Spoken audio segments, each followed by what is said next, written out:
a stranger to the door. Hide away, they say, 'cause we don't want your broken parts. Learn to be ashamed of all my scars. Run away, they say, no one will love you as you are. But won't let them break me down to dust. I know that there's a place for us. For we are glorious. When the sharpest words wanna cut me down, I'm gonna sing the flag, gonna drown them out. I am brave, I am bruised, I am who I'm meant to be. This is me, look out 'cause here I come. And I'm marching on to the beat I drum. I'm not scared to be seen. I make no apologies, let me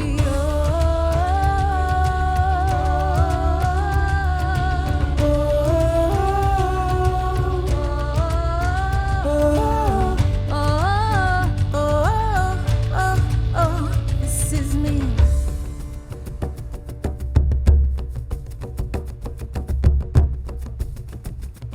Hanau papai ka pai maku. Hanau papai ka pai moku o hawa e huki a ela I mana I kalani. O a kea I kaulana ai ka honu o hooku o maui e ki kau maha a karuna o ka ukiki eki e. I hapai ai I ka nui ki no ua lawe pio I ka alai nui. A hina a kala au I a me ka au napi. Ka holo holo hele o ka la I ka lewa. Ka ohi ia I ke kaula o be a pe a makawalo kuku ino. Kaulele I ka uhina a ka po. Karuna makam o ki a o pakele o mawe I kona manu. Haina ka puana no kau I po Hawaii. No mawe de tu kua hi no ua. Round of bullets, it's my skin. Fire away, 'cause today we won't let the shame sink in. We are bursting through the barricades, reaching for the sun. Yeah, that's what we become. Won't let them break me down to dust. I know that there's a place for us. For we are glorious.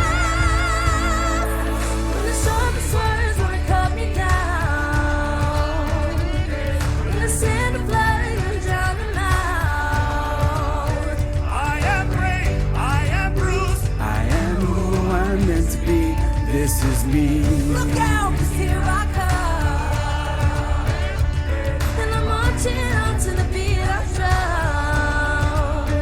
I'm not scared to be seen. I make no apologies. This is me.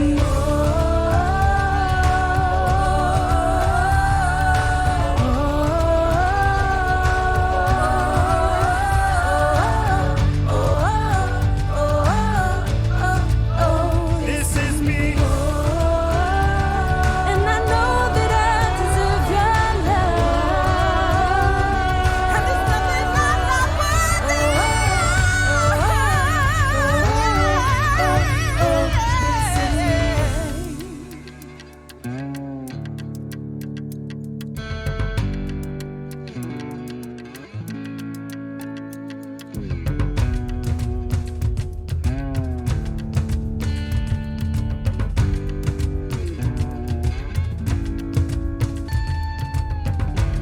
Tu atu le lima o le whawhiroa I ma le whatalofa. I le paia ma le mamalu o Samoa mai saua se paia whale alupo. Tupu mai ia e le ngata I lea o se tafa o le kelope o lo papa awai le mamalu o le tātou atunu. E watu le lima o le whawhiroa I ma le whatalofa ma le whatulou. E le osa mātou whamtaranga nunu atu paia ma sā o le tātou atunu. Ma ia le swafa manu malo le tātou wari I tātou te wheiloa ai. I lo nā ngare lei, ia malana tau singa I lo o to seifua, ma si o tātou wola nei, a vaenga na lua le prokalama I le asolulu, I a mātou I nei California, I le aitere o Long Beach, I le I tu malo Los Angeles. Ia ua iaia la mātou malo whale o ngia, ia o le Faletua lea o le sunga ia Pausa Thompson o Meilyn Thompson. O Meilyn o lo whainga alwenga o ia i le Native Hawaiian Pacific Island i tūlanga o le CENSUS, o le Partnership Specialist, o lona tūlanga lea. Ai mua ona whalawilo atu ia le Faletua vo ia le whawhengainga o le Ekalesia Domingas. O ia sa onga i Samoa ia whaua i aonga maua lulunga, whau mai fo i Hawaii le Universite Chaminade University, o le aonga lotu pope, is a private school. Ia maua mai ailo na PA, ia malanga mai le nei i Long Beach, ia whau mai ailo nga master i le University o Long Beach. O le mafuanga o le tūlanga o tusinga ingoa, whaatitau lava i le malo Amerika, ia Mona Territory, tai se fulu tau sanga mwhai tusinga ingoa, ina ia i loa ai lea whainga o ia tangata, ma ia tangata i te tonu o le malo nei, wai ia mea California ma LA le tele o tuainga tangata ma ia tunu SS, o lo mau ma lala i nei al melea, o lea tuatu le avanoa, ia i le tātou malo whareangia i le Faletua ia Meilyn Thompson. Ia me se foi o le whaiwhau la te whamtalaina le tā ua o le nei polo kalame. Ia mo le tātou lava atunu. Ia, al mele ia whai e sau noanga e lausunga le Faletua. Ia, mo lavan si vi inga mar whaftai le atua wale nei avanoa matango fie wo maua. Ia o te whaatalo whaatu fo e lausunga le whawhiangainga o lo whawhoina le nei polkalama mo le nei afi. Ia malo whaftai whaatalo whaatu fo i tato atunu o lo mai mua mai nei i tulao le aso. Ia o lo uingoa Meilyn Thompson. Ia o lo o ngalue i le United States Census Bureau o le tusinga ingoa. I lalo le whaamalmalunga o le matanga luenga o le Department of Commerce. Ia e peana saunoa le sungan whawhiangainga. Ia o le Native Hawaiian and Pacific Islander Partnership Specialist i le Los Angeles region.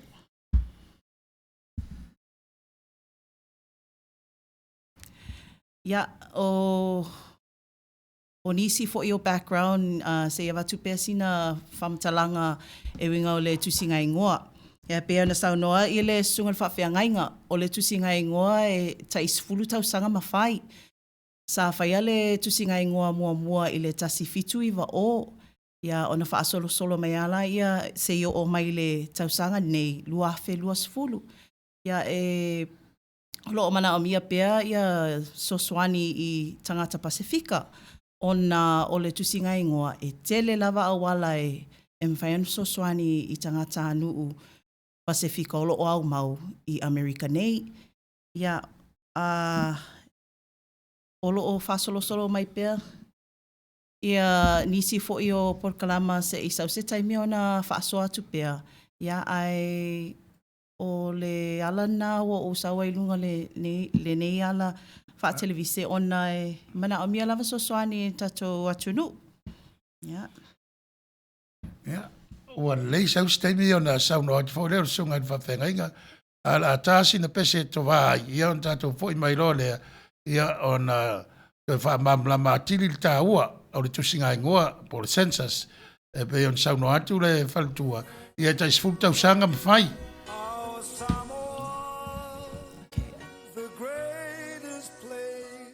Of all.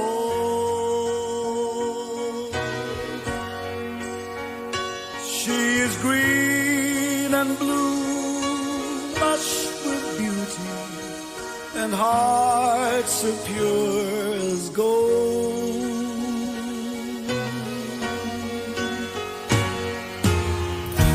Touch someone with tears of joy. Touch someone with smiles of love. Oh, what happy feelings from such happy people. We are Samoa.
tula la vatu la no sunga ile fa venga ya Pausa Thompson fa mala matili tulanga o le census o ai pe on vai atu o le census la vai ya o le tusinga ingoa ya America o tangata uma o lo au mau nei e fa pe foi le territory ai fa mafa ya tangata uma Samoa o lo nofo nei America ina ya mau ala fa inga ya sau stemian fa mala matu le la ua le ta ua o le tato wo na tusi o tato ngoa ia ile tusi ngai ngoa le tato malo ia lau songa ile va fenga Thompson ya muona fa talo fa tule ia male mamalu tato atu nu lo mai se ulman fiel nei la langi e va fo il fa aftai lo sunga ile fai fe au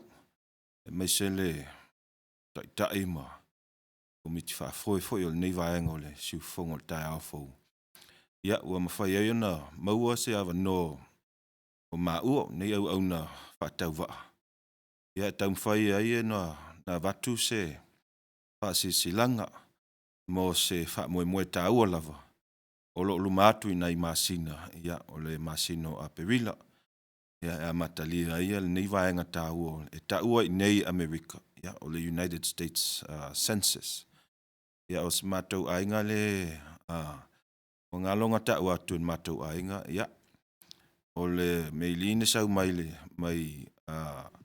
la fanga o fangsa mai le ainga o sa lo ia o le silo no pito o luo no pito ia nei ia i sifo ia o tene mai le ainga sa o te mai ia mai no foali ia ma sa lo fata ia o nei ia o te sau mai California ia ai ma lo lava il tato atu nu le au fa tasi mai ia il tato polo kalame ia e mo na fia fa malam la tu lango le o le United States Census au le e pese i o le tele o tala noanga manisi fo i o le aufenga luenga mo le community o tangata Samoa ma tangata Pasifika i nei Amerika.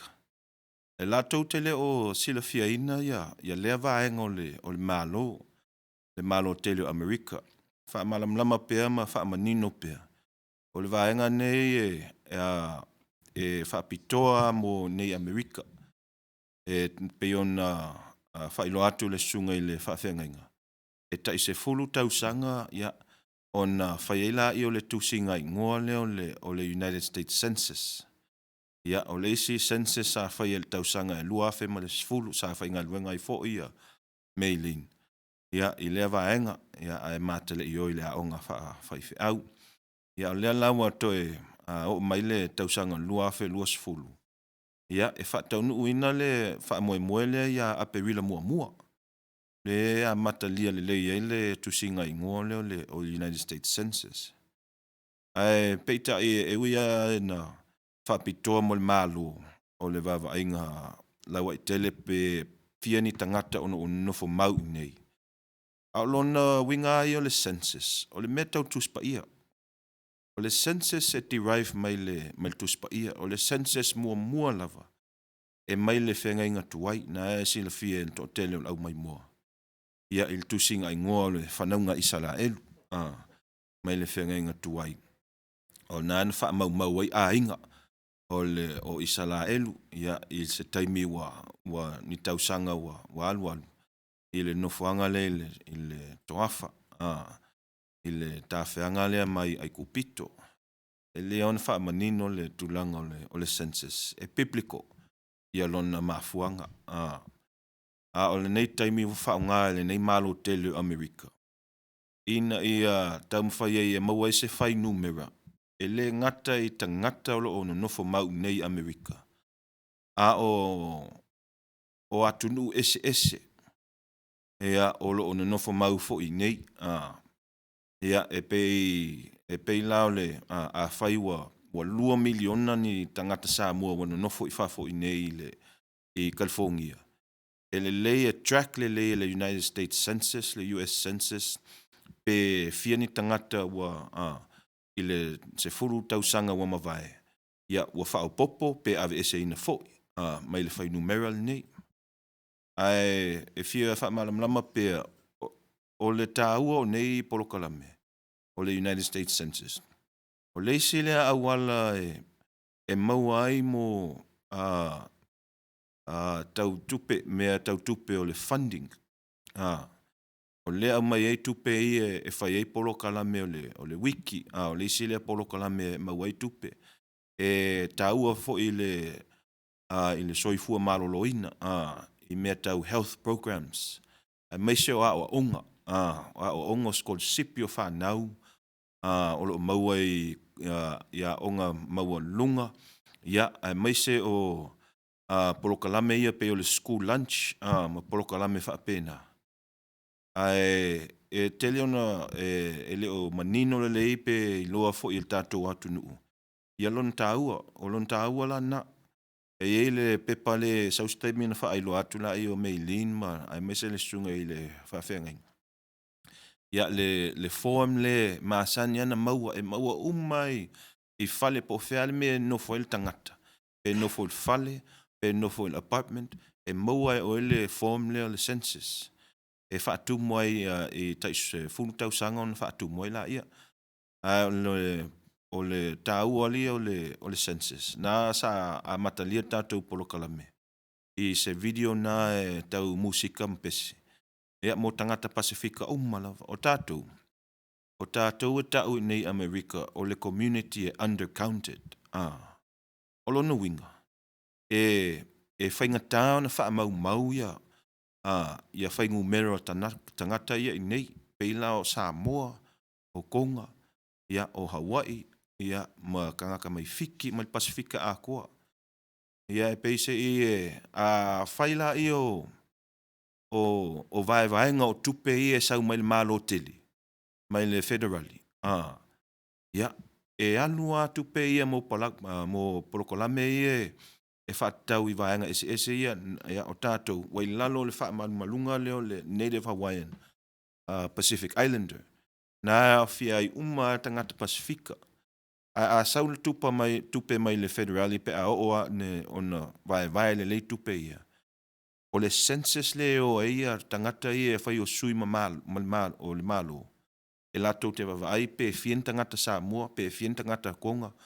Ono nofo mau nei i California. Ia on whapena ila i ona vai le tupe. E o i California ma Los Angeles. E mese nei Los Angeles. E o anga i tatou community. Ia so u whaamala malamanga ngā le tūlanga o le census i lunun tāua. Le mafuanga fo i o le census pe ona watu salangona. E sau mai le tuspa ia le mele le census o le tusinga ingoa. Ia lewa whaauau nei Amerika. Ia e track ai ma whaamau ai lei. Ia po ai tangata ia i nei. Ai silion tāua na watu salangona le awa pe o le mele e whaima. Tau whae tete i fo inisio tātou e mese tātou tangata Samoa. O le census, e yeile e whaasai le independent le United States Census. Ma le vaenga leo le immigration. E le yei se ai ia o le immigration il mele United States Census. E yei tū la fono. E pui ai o tātou tangata. Ioi, e le mawhai o lono winga. O information umai au mai e tātou i lungo le census. E whaasai nisi vaenga ma la o le malo on access e lātou ia le information ia. A le whaingo fie fo ia o le whaingo le application. Ia ma le wha maunga pe a mau atu e le tangata ia le pepa le whaatumu. A e paua o na tauina ia whaamanino pe tūlanga lea. E private le information o le tangata. E submit i email le census. Awa pe o leisi lea me e tau fiofi e fo il tele o nisi e whaatumu le pepa lea. Awa e whaapea. O le la ave uma ia ingoa le a inga ona i loa i la ia e te na au sila fia le atunu. E iei nisi o tātou o tau mwhai pea. Ia e tau ngā ioi pea ma tu lei o tātou pepa nofo mau. Ia o mela le ina ia watu pea se langona. E le mawhai e le se aia o tūlanga i o le immigration ma isi vaenga o le malo tele o Amerika. E aia i le United States Census independent level lato vaenga. Ia sa u whaamalam la matu leo le tātou nofo atu fo ile. Nei afiafi. O e tasi le tūlanga o te loa, o le eima fau o le tātou atu no. Tūlanga ia o le te leo mātou ia mai Samoa tuto tasi. Ia o le te leo lo tamwhai e wha ia pepa no whamau. O le mau atu i lau wha malama. E awar papole pui le tūla whono. A e tā ua le listala. E le whea ia ai le tūlanga o le immigration. Ia ma tūlanga o le census. Pui e le pe on wha malama atu le sunga i le whawhenga ia Thompson. E le ai o ua umana whata o tūlanga o le tūla whono al malo nei e pe on sila fia i la ua nei. Ai tātou lotu tele. Ia ma tātou nau. E tātou te o e listala o tātou tangata ina ia whaitau li ai la whai o le tātou watunu. Sau staimi na matura o fisili i le Faletua na te wha malama po la tūlanga na i loa ma maua o le a whai o tangata Samoa. Po le a whai o tangata Pasifika i ona vai le i ona atunu SS. Po le ala o whainga sa i le nātau sanga ia wha moe le netau sanga ia ina ia tūlai mai le numera waru i luma. Ia wa lava le manuia e pe on fa malama atu e le sunga i le vai au ia Thompson. Ala tal pese foi mai loa. Ona vatu lore o nisi fisili i le Faletua na te fa malama ina ia pe talina foi nisi fisili la tu inatu. Ia le ava mar fa alo. Look out, 'cause here I come, and I'm marching on to the beat of drum. I'm not scared to be seen. I make no apologies. This is me.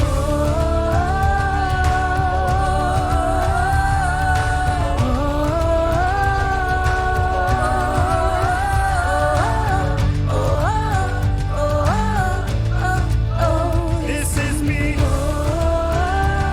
And I know that I deserve your love.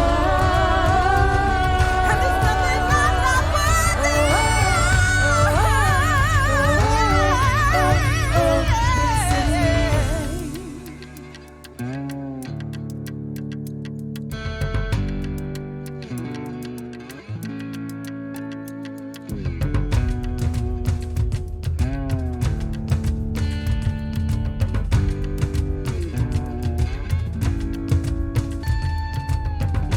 Uso Samoa, manu i le upena.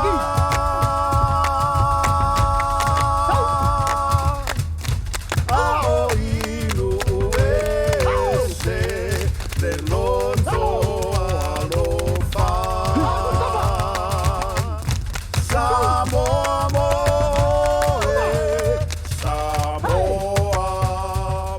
When the sharpest words wanna cut me down, I'm gonna send the flag, gonna drown him out.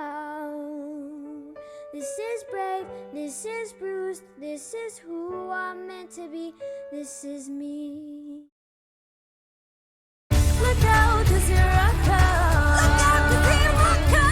I'm marching out to the beat I drum. Beat I drum. I'm not scared to be seen. I make no apologies. This is When me. the sharpest words wanna cut me down, oh, gonna cut me down. In the blood, gonna drown him out. Your glory, yeah. I am brave, I am bruised, I am who I'm not scared. Look out, 'cause here I come. Look out, 'cause here I come. And I'm marching on to the beat of drum. And I'm marching on. I'm not scared to be seen. I make no apologies. This is me, oh. I am who I'm meant to be. Gonna set a flag, gonna drown them all. This is me. Ia, o lea na atu lea manoa i le Faletua na te wha malama ina. Ia, po a findings o lona winga o fisidi. O lea la whai o tangata sa o e listala i le luafi se fulu. Ia lea whai o tangata Pasifika, ia ma le vai inga i i motu ese o Pasifika pe ona sauna atu le ia sunga papenga ia Thompson. Tele Islands o le Vas Pasifika le no nofo i nei o la tu tangata pe o tātou Samoa, Tonga, Fiji, e waitanga Tahiti. Ia ma isi atu motu e tele o le Vas Pasifika o lo no nofo i nei i Amerika. Ia a la vanoa nei la usunga al Faletua. E wha malama ia tu langa na o le luafi se fulu.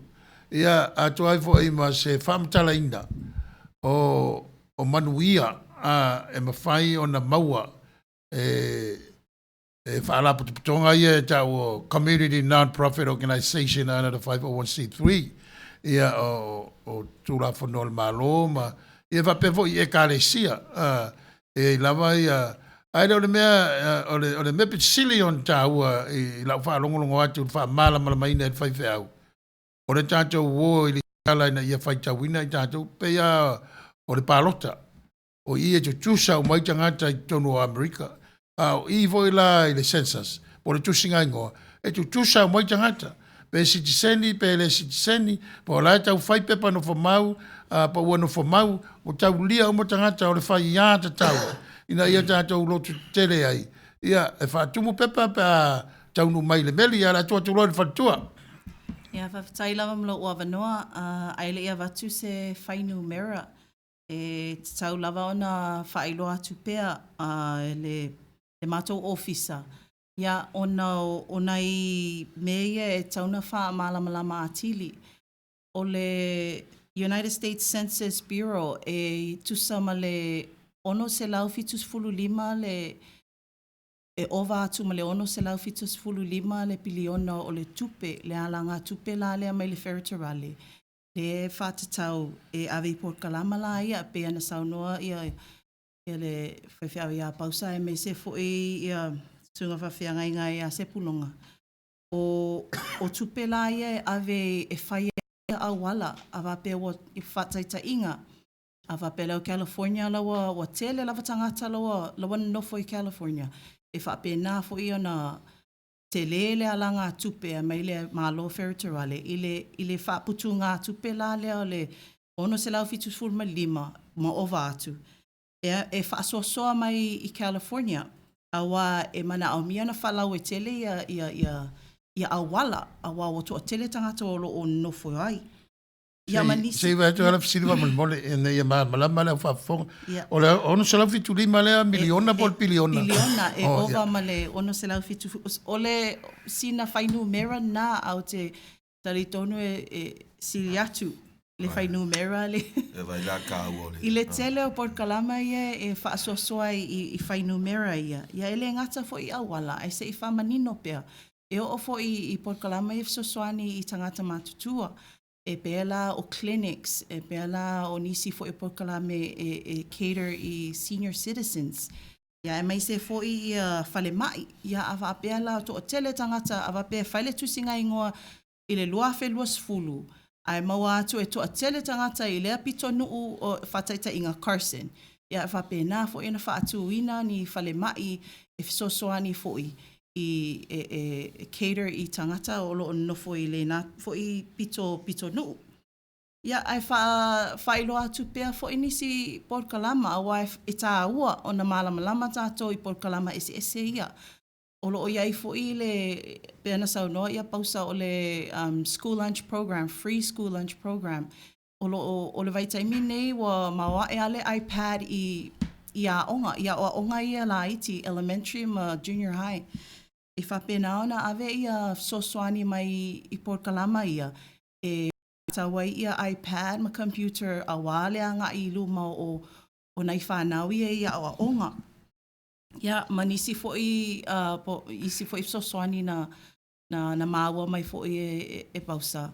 O le Pell Grant, to tele fo i tatu whanau ia o lo a onga i le onga university. Ia, o tele fo i tatu e sila fiele mele ta o le refund. Pea o ta meiti le a onga. Ia, mamaua mai ele refund lea mai le federal fund. Ia, e whapena fo ia na i loa e tatu po fe mea mai lene ala ngā tupe awai sosoani mo tatu whanau I kolisi. Ia se I whaamalamalama pea, ia mo nisi fo I o tatu atunu o loo iai I le welfare, I le meta o le SNAP, po le le whaongaile, le card le EBT, ia o soso, o le sosoani lea mai le maa lo feriterale. Awai, mana o mia, totele ata to mana o mia sosoani. Ia pe o le ala na va ai fo I le census in whainu mera o tangata o loo nofo mana o mia sosoani. Ia fa pena fo ia na maupor kalama. Fa awa ia leola soifua malolo ina o tangata awa ia tau mafa. Ia o nisi fo I mea fa nga ina le census. Ai me se lava pisinisi. Loa fo I lato a fa pe fia faise pisinisi. Ia tapa lato I le census.gov. I le data le maua mai I le tausanga le watea. Ia fa pena fo I nisi pisinisi o loo fia whaia lato pisinisi I se alalafanga po se pitonu fo I whai lato pisinisi ia whapena fo na vai lato I data ia o loo au mai le census. O le fisili ne te wangalo. Tūlanga ia wai sauno ai mo mua o le Pell Grant. Pe mana I wha mamatiri whafonga matua lua. Ia o tūlanga ia o pisinisi. Vea le eva alongo atu eva pe ia peila o Samoa. Mana o whaisan pisinisi o le ala le tāua o census ia malanga application malanga tusi tau sanga ina ia mawhai o na maua se fisosoani a matais pisinisi. Ia ole matawhai oi se I wha malamalama atili. Ole matawhai oi po le me patino ai le census. It's just a survey. It's just numbers. E le wha apea alatu le mo mai ni tali mai le census. O feme tu ai lau fale ma me whapena feme tu ai lau pisinisi. It's just the data to show. Po fele mea le develop. Le whapea la, for instance, Carson po Long Beach foi. Po fe le pitonu o Long Beach le mawhai ana le vai le to tele tangata o loo au mauai. Ia whapena fo ia na whaatua I lola ia pisinisi o tangata le fia whai pisinisi. Ia seisi a mea tu atu po ni funding mea whapena. Ia o le mea na le se mea o le mato ofisa. Tailava ai o tupe umai. E le mwhaina maua tātou pe ale accurate le. Le o tātou ia tātou tal noa mea mauti noa. A maua lunga ia le whaita wina o tātou tangata I nei. Ia o I nā fo I o na vai le. Ia wai e lea mau lau maa fau vai aile. E ono se lau fia limas folu ma le fitu biliona. Ia sin to fasi mea e tongi mai a tātou a maua lunga tātou whainga ngumela. Ia vai lan mana ia. Se whamani no pea ne te I fo I wo whaapea nisi o le tupena e sau sa o tatou tanga le ai o tupena ia e alui porkalama e whaafoe ai ni fe soani mo tātou langa e alua ia ne te I fo I whaapea ia whamai fo I le teine o le census o le tupe fia mon tupu ia e sau tatou community a le vai atua e le se tupe ia tau ina tua menana watu ele fisili e winga I benefiti e maua whanau I a onga. Pe o le Pell Grant. O ewa mamlama wa tūlanga o grant ia wa isi grant e kukongi. O isi grant e le kongi e fuafua I le income ale ainga. Ia mesi ale mea lo nofo ai. Whaftai lava mo le fasili.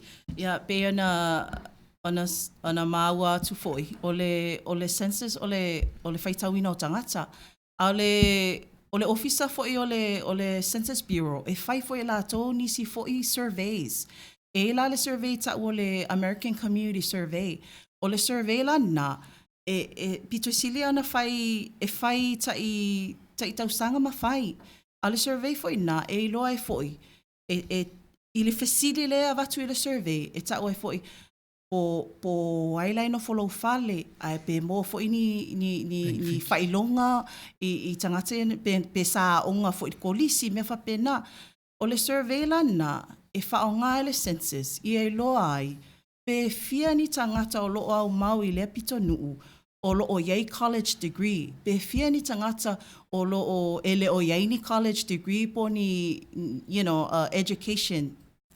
Pe fia ni tangata te lele totongi. I me whapena, ole ACS la. O le alan mafuanga of city na pe yeini ki ti career o tangata. Well, because it determine ai ia funding ia le alu I tonu Pell Grant.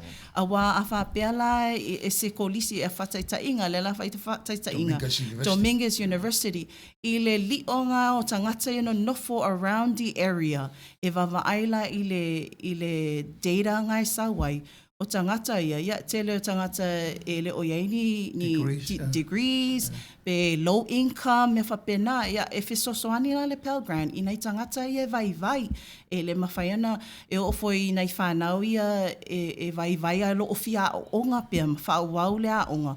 Ia o fisosoani la na le Pell Grants, ia o free money la nga e sau mai I le mele o le census, pia e accurate I le count. Afa pe atoa ma le leile faitauina o tangata. Malo, whaftai, te tunu wha moe e le mamaru le tunu o lo whafonga I le tātou polo kalame le nei tawa fiafi. Ia manino ai fo ia la tau, le tā ua lava o le wha moe o le tusinga ingoa, po le US Census. Ia, ai toe lafa tu ina le sunga i vai au. Ia, ona toe tā fo le spese vai ai foi. Ja, nee, waftai lava mole, wha manino ino le. On ta upu, ja, paua se soani le name ta upu. O le taimie, o Meilyn o afele e taunu ua ia pepa ie o ele. Ja, waftai lava mole fisili, o le mati lona so sfulu malua I le lua sfulu, o le taimina e tau au ina atuai ia pepa ia o lo o iai codes po ni whainumera. E mawhai ana whaonga o na e alua e whaile tusinga ingoa I lunga le internet. Ia le lua whema le sfulu e le I eise me whapena a le tausanga la nei, wa mawhai o na whaile tusinga ingoa I lunga le computer. O le e whaasolo mai ala ia au le aso le aso le whape ta ua o le April 1st le Census Day. Ia o e ta ua le April 1st. O mati ai a mata ai ona lafo ia applications ia po ni surveys ia I whale o tangata. Ia, pau as whautuanga le tātou atu nu, e mese I lātou o loo nofo mau nei Amerika. Mau atu ia nei pepana, ia awal tia ia la pisi. Ai whaatumu le leina I o tātou pepana. Ale malam lama fo I lau mātua, ia o tau whanau. E o le tau tiutel nā le wha malam lama so soani tau mātua. Ia, e whaatumu le leia nei o tātou pepana. Ia, awai e tāua tele sosoani mai tātou community, o lo nofo mau nei Amerika. E mese Hawaii ma Alaska. Alo, o whaftai. E no nuia tāua tele le sosoani o whanau e o lātou mātua, lātou ele o lavar silfia whaongaina o le internet e whaatumu ai ia census pēr la le whaatumua pepa. Ala tāua I stato pese. Ona foi mai lea, e ona matu lea se fa mam la matili le form le, au te loto te le ratunu, e taunu atu le, i form i le meli. A ua mala malama le tata watunu le tāua, pe on sau noa fai au, e a le tongia i le lapisi se I tulou. Ia ai whaongare le mwhatumu wa e lon le tāua, pe on tamu fai atu le whaletua e wha mala malama. E le ngata o le tātou stete atoa, ia ai taitasi. I te tonu o lea I tu malo, ma le I tu malo. Tele County si California I saute. O awala fo ia o se mea e tamutāne, whainga I tātou state. Le lai maua ia, le fisosani mai le federale. E fisosani le whaleinga o tātou awala, whaleinga o a onga, whaleinga o polokalama, ese, ai fua I whainu mera o tangata anu. Ia, ona tātou pesen fo I mai lea, on toi la fot foi lea I Faletua e whamamamatili a tūlanga le form.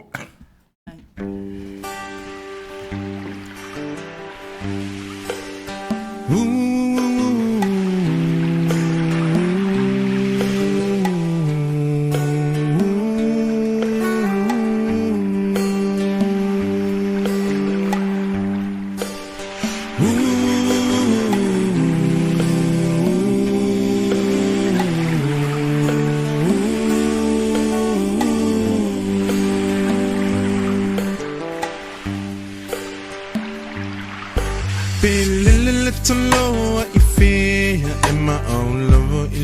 Ie pe o upu le muanga ngana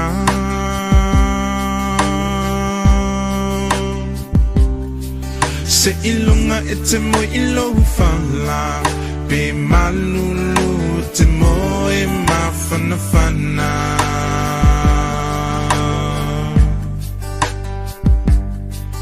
Pe o whea o le nei lalolangi I te au mawai I te mana tua lo atu nuu moni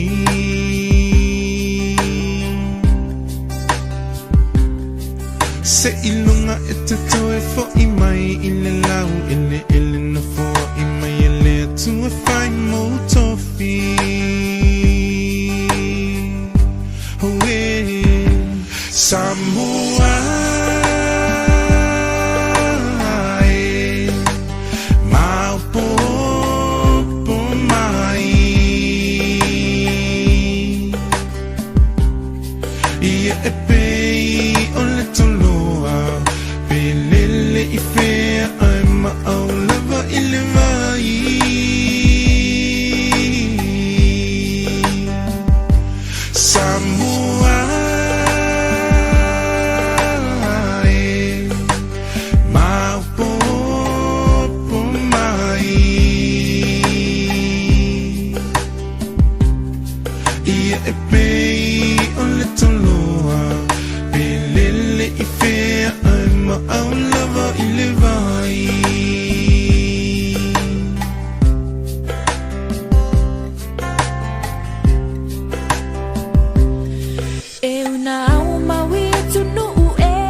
Tulanga lava o le tātou mtau pulu nei tau afiafi o le US Census ia po le tusinga ingoa a le malo nei o Amerika o le ala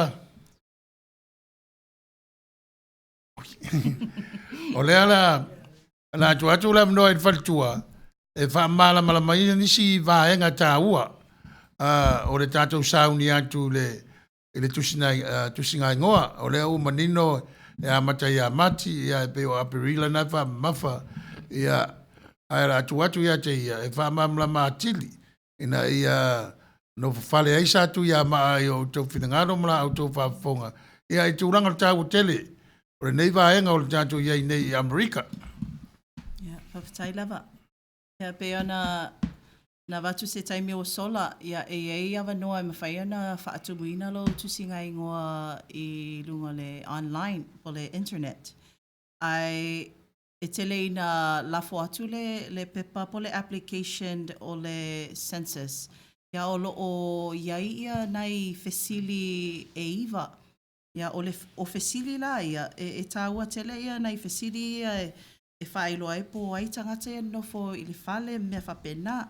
Ai le I o alu I fesili. I le luafe ma le sfulu. Sa whaile tusinga I ngoi le ngangana Samoa. Ona sa iloa mai le luafe.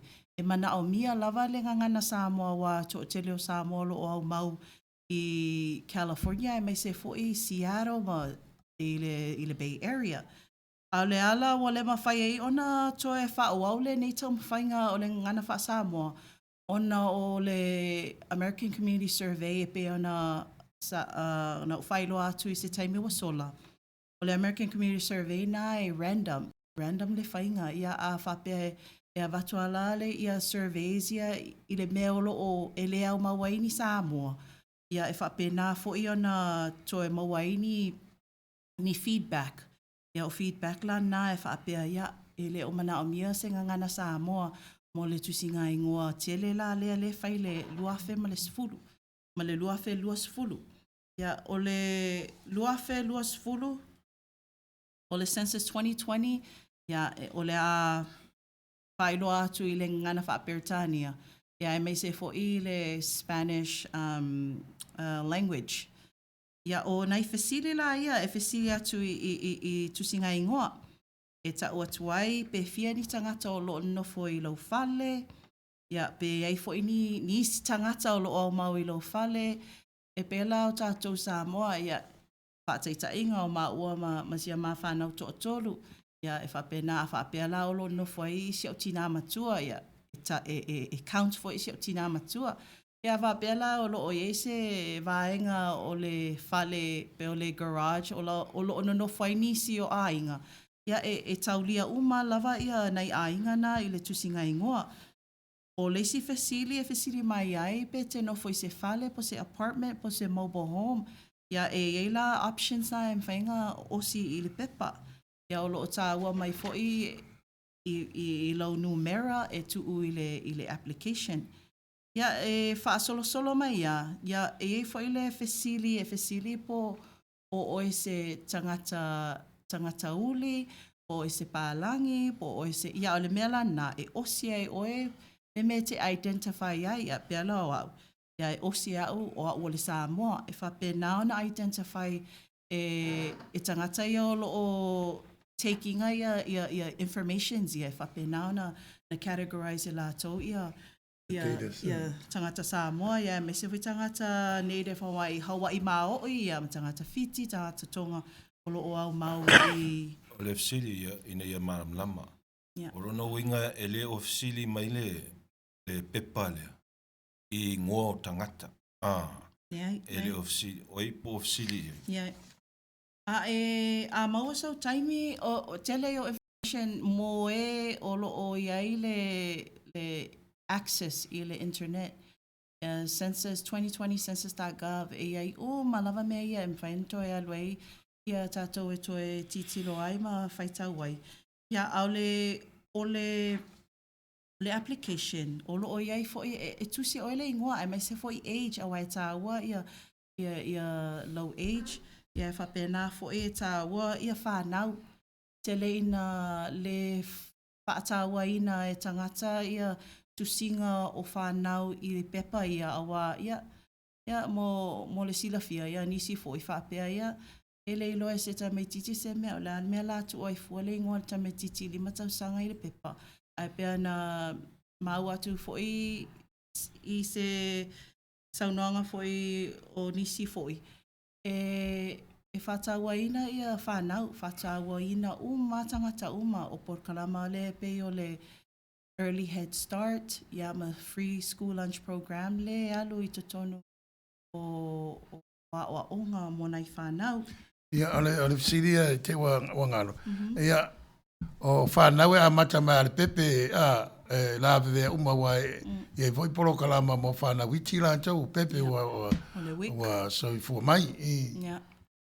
mela na ta wari tu si uma o tangata uma mata mai pepe se tau tangata mutua ya ai nei te wa ngalo ole tusinga ingoa foi ele o ta mai foi pe po o se tiseni pele ai so le mela na ele le foi puipuia e tu la fono malo losi under Title 13 le Privacy Act o le United States o le tu la fono na puipuia ni so tato ne te wa ye se popo lenga tusinga o ingoa o tangata o lo tau mawhai pia i lato pepa me whapena ia o loo iei tū la whono malolosi.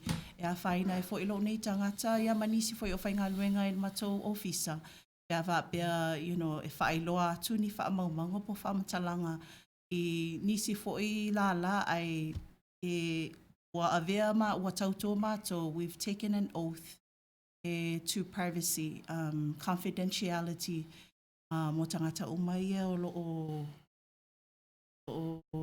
take part in it is ngai ngoa ya malo paftai I la falongolongo tele le tawol tusinga ngoa ere ngata mo Samoa ia au tangata o cities o ai o tato no foi ia se o lava I tu malo mo stete wa tele to inga sosoani mo mai ile city mo mai ile state ia mo mai for the federal o vanga se ia le yon ta o tele le tusinga ngoa ia wa manu ia tangata uma ia ai isi me tawana o ia le fa mala mai na wana wa sa noa le ngata ilunga upenga tafailangi po internet ia la mo fo ila I pepa ala I le meli ai pea o le au nangi atu ale Faletua nei upola tu o tangi ale pumate ina ia alo ia ma fata wa ina le tulanga le tusinga ingoa pa taunu watu ia auto meli ia pepa ia po fana fo ia fana wanta mai le internet fatu moai tulanga le tusinga ingoa ia e sau fa popo la usunga de ele ai ma na ele silile sau mai dina ia tala Bailey o le sili mai ia Meilyn fa mo le lava Faletua o fa nga ina lava long ma short application ile to tele ma le titule a inga ya fa tai lava mo le fisili ya e ta o le short application alo o yai nisi o additional papers e mawhaiana tu ina ia ingo tangata o lo no foi to fale fa fele leona sili pe awai ia o te mila yo mati o aperina fa fela tangata ia pe a fai o lo asiasi mai not permanent e mawhaiona tu atu ai fo I malato ui o lo asiasi mai ale o no fo mau pe o lai mai asiasi pe singa lua tolu masina no fo ai nei ia wa me tupu e ona malam mai fo ile ia mai mo lei mana ia fasili lei e faitawina uma tangata uma ava pe o lo o iaile tangata na ia aperila mua luafe luasfulu I lau fale o lo no foi I pose masina ia e fapena ona faitawina fo ile tangata na o lo no foi lau fale ia wa tatou Samoa ia e fa ia masiasi mai io ia mtoyo ia te milana ma watu rat fa longo a se mai tatou ainga mai Samoa ai fetawi mo le taimi o le tusinga ingoa ia tusi ai lano wa o la we tono lo wainga be ina ia manino ne te uva pe tatou Samoa ia inga o ia tau dia va nga rena o mai nei mai Samoa le mai asias ala la ma watu fa longo ta wa tusi mai lano o saule ia le lava awai paongaina foi me se foi ni fa'alavlave fafuasei po fa'alavlave fa'anatura nei te iwa tupu mai se fa'alavlave o lo o iai pea le tangata lea I lau fale ia whapena ona sosoani atu foi ia whaidu bera ia E fesosoni e mo tavale si na e afi, ia ma le ambulance, ia me whapena. Fesosoni e fo i le... O le si la u si awai e pei o le taimine o lo o whainga aduenga pēr tangata o le CENSUS. E savali solo I fale ma. Awa mele na o masani ia o mai aso ia I le whainga o le tusinga ingoa le. O mai tangata mtu I tu I le whai toa ma fisili. O le fisili po o whai a pēr le tūlanga pe... Ia, le lava, mana ia fisili o lo o whai pēr le tūlanga. Ia a wha pēr lai ele o whaatumuina lau pepa ma lafo mai I le officer. Ia wha pēr na o atu tangata. Awa e lava le system. O I loa lava system o le address lea. Ia ele I toe lafo maina le tusinga ingoa. Ia wha pēr na o atu fo I tangata whainga luenga I tu I lo fali. Ia ma fesili ma fesosoani ia te oe I le whaatumuina. Tulia nai tangata lea mai e tau sosoani mai le tusinga ingoa. O le ala na e whaataua I nai ona... O le ala nā whaataua I nai ona whaatumu lau pepa ma toe lafo mai mato ofisa. E awane I aini si e o atu lau fale tuitu I lau fale. Ano, o whaftai. E sel tāua I lau whalongo le o tangata e mawhai ona tusia I le tusinga ingoa. O te whatu sa ulantou I le pālota. E tusa leia o le pālota ia e pei o se mea I sile na mawalunga mo tātou no foi Amerika pe aru te pālota. Tu tusa mai tangata. Le mea na ma na ia o tusinga ingoa. E tu tusa uma tangata. Pe wa uma na whai o pepa pe le ai. E tu tusa uma. Ia lanu ese ia ma tu inga tangata uma o lo no foi na ia maua lea whainga. Ia awale whasoso ina o te mao ainga le tātou malo I ona vaenga ese mai le federale. Ia mai stete. Ia mai vo I tu malo. Ia ala tā se pese o na foi mai voi lea ia wha wau le tātou whasoa I le tā ua tele o le tusinga ingoa o le netau sanga mō tātou tangata Samoa. Wala isi mea leke.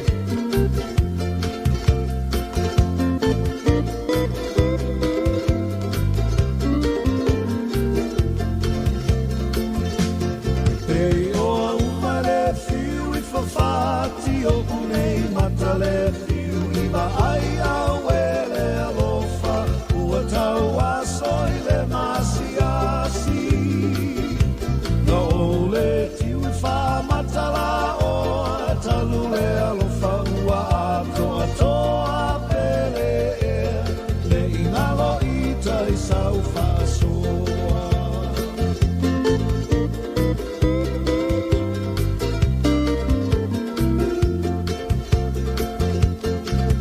Tu manu ai lili a I le whenga I ngā ua o sia ne ini mo bave e se liti po se lia lo ua lo fa sa fa li lo fa nau nau atu e a o e la ulupe ua ngatai lo ufa moe moe.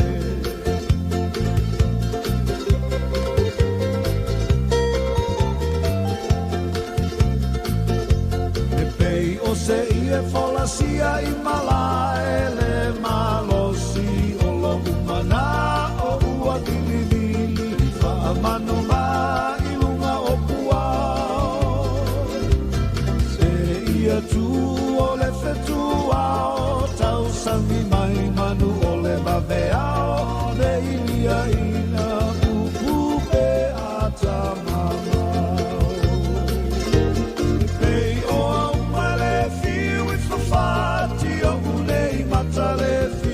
Ai a wele alofa ua tau aso I le masiasi na ole tiu I wha matala o talu le alofa ua ato atoa pele le ingalo I tai sau whasoa pele le ingalo I tai sau whasoa.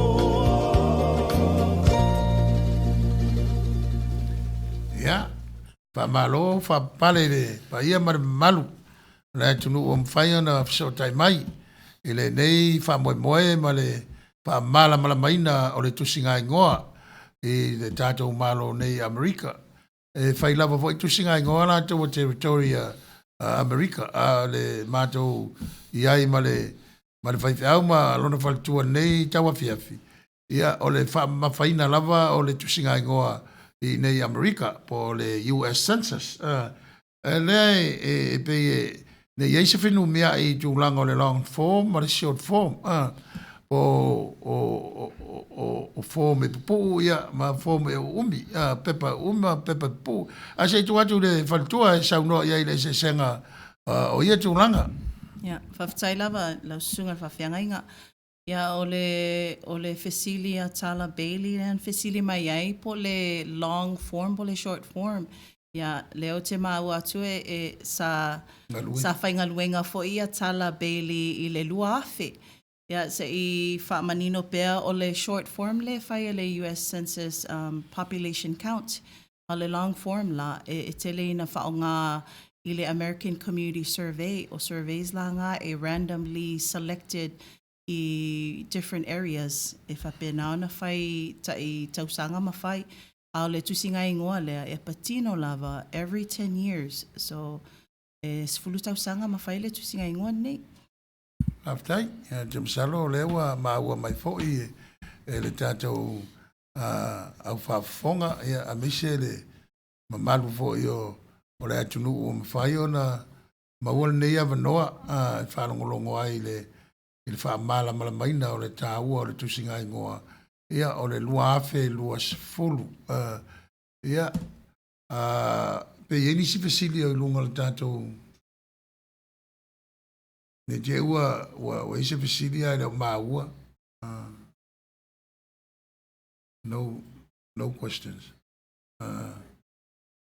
ia lau sunga ane whaite au pe isa wha popo o lama whai ul tātou taimi ele ai ma nei ele il tātou prokalame nei a fiafi ia pauale o se me muli leo le o wha maru si au il tātou tangata i au lotu taito tasi ia ma tangata lo taita ia vaenga ese fo i o le community ia wha ma pauale meo le o le tau mwhai pe tau longolongo ma wha soa fo i tangata wha malam lama atili fo i le tau o le atu langa o le tusinga ingoa po le United States Census ia awa o nisi ia na awa maua fo i o a onga ia e a fia i fo i matatou ia au lotu e a fia i fo i mea o no fo i fo i tangata e pe e wha le lea atili ai fo i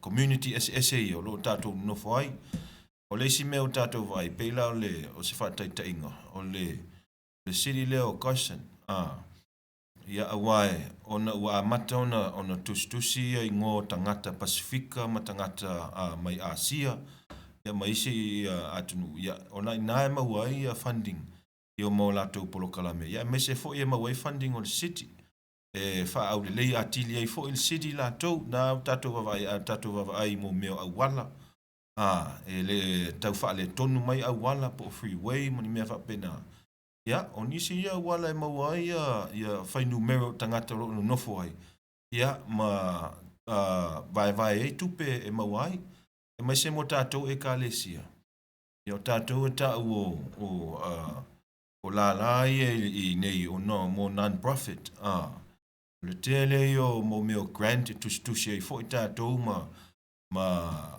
whai e tātou application e maua i tupe whaatino e o tātou polokalame ia i lea tausanga ma lea tausanga ia e maua mai nei ia paula le o se whautuanga fo i mole au mai moa ia tau mwhai lava tātou e whamarusi au ma whautua i o tātou tangata ina ia lātou au wai fo i lea tūlanga e lea ia nisi o e lea tongia i lea tūlanga ai a tātou vava ai mamau i lona le lei ia mo le au ngā fo i mo o a tātou whanau e peo mea lea o a tātou le sifuru tausanga e au ngā lava mo tātou whanau mo tamaiti ola ma tupu ai nei Amerika.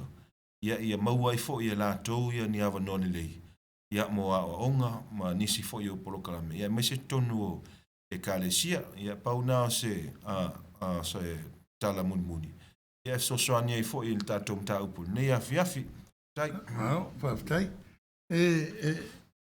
Vai ona e ta wala whai o tangata Samoa le tusinga ingoa le lua afe se fulu. Yeah. Olo o iai le whaamaumaunga i le census se i whaamanino pea. A umale tusinga ingoa luafe luas fulu o na whailo lei le tally o le ofisa le o le United States Census Bureau.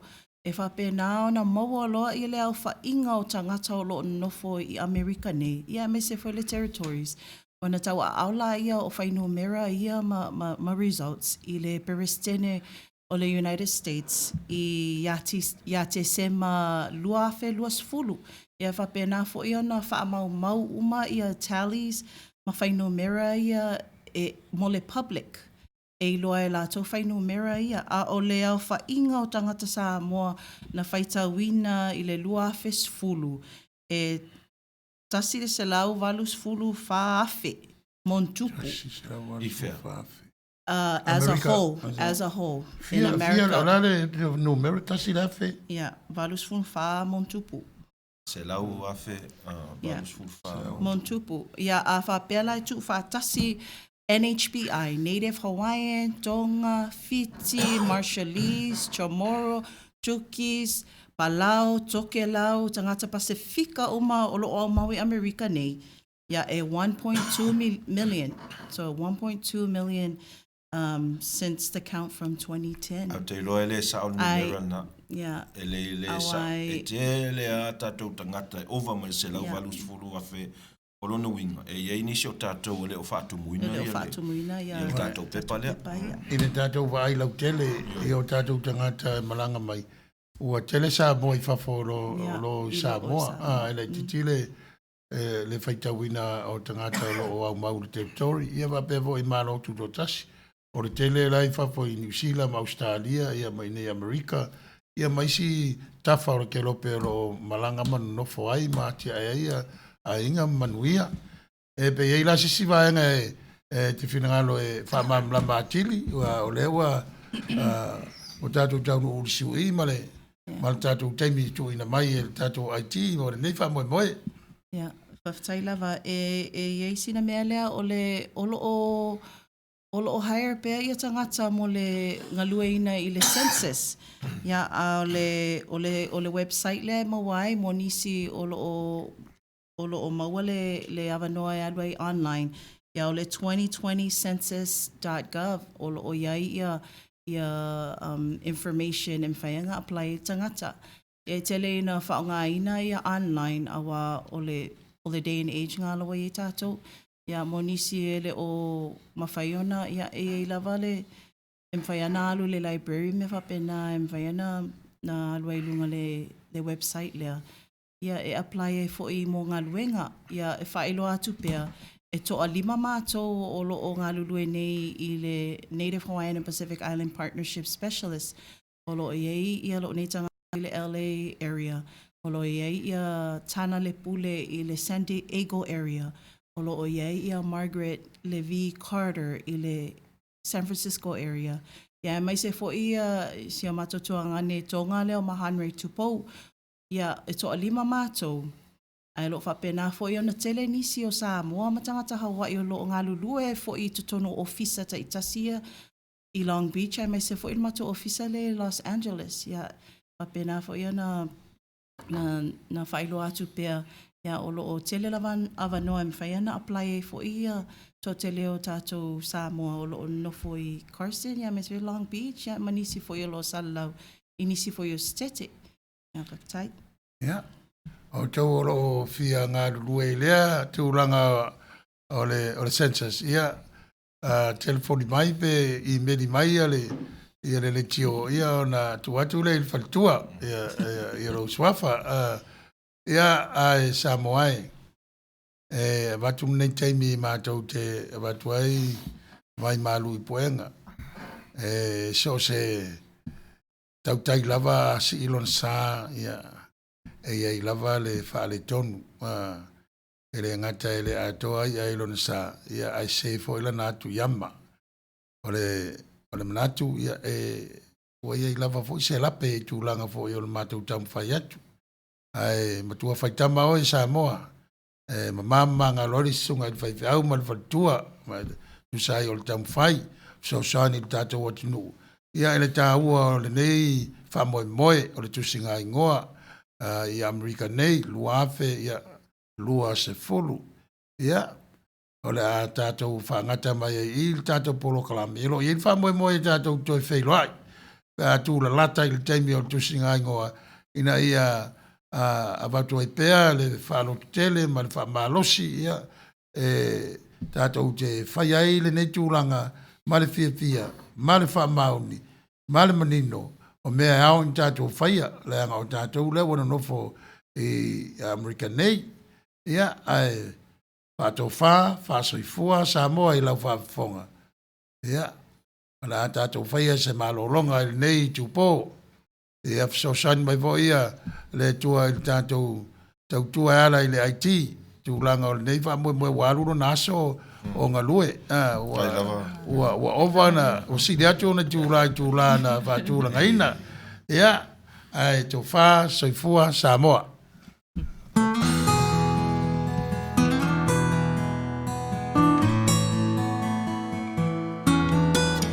Whauri mai o maunga pēa whapua o ni timunga O loto le tutu sa wala e ona le maua se iunga O ai e le poe wana o pue se ina dia oe Mana oi ai le loto ai vai lo utinoe So we a tao eva nei o Peta te no nofo ile malio si o loto Awane e toima salo funga E te tali tonu beata so sola i maunga Le babea ao Leta whawata I tai umo e longata Be a wha solo Wape o se ata O polinga i longe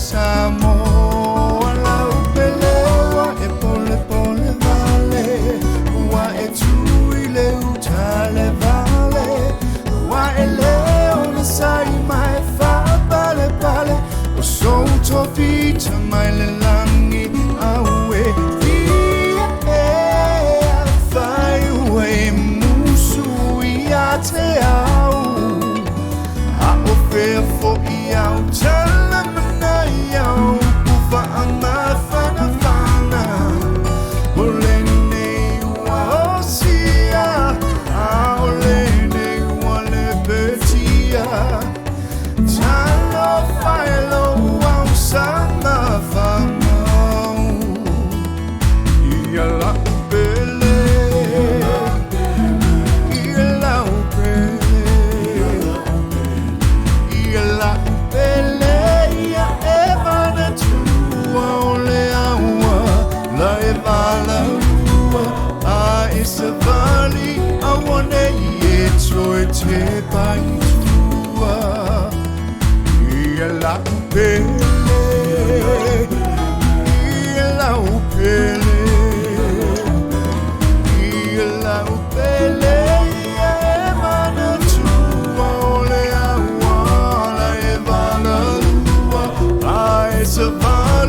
I want